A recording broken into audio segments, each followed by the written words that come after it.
Arestado po sa Quezon City isang lalaki na wanted sa kasong panghahalay. Ang biktima, mismo pang pamangkin ng suspect.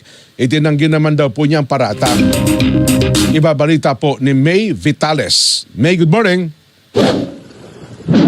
Pinadapa sa kalsada at agad na pinusasan ng mga operatiba ng Quezon City Police District Police Station 7 ang itinuturing na top 8 most wanted persons sa buong NCRPO. Matapos itong matunton at maaresto sa kahabaan ng C. Benitez Street, kanto ng Aurora Boulevard sa Barangay Kaunlaran, Sabado ng hapon. Nahaharap ang suspect sa kasong paglabag sa Article 266A ng Revised Penal Code o rape na walang kaukulang piyansa.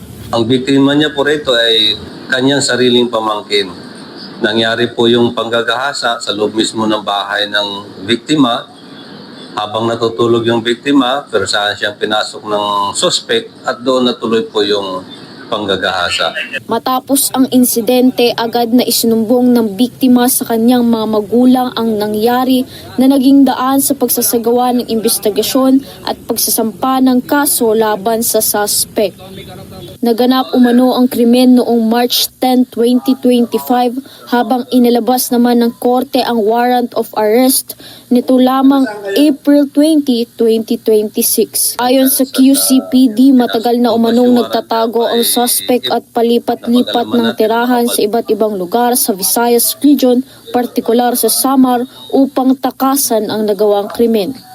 Itinanggi ng suspect ang paratang laban sa kanya. Ay, hindi po totoo yun. Napagbintangan lang.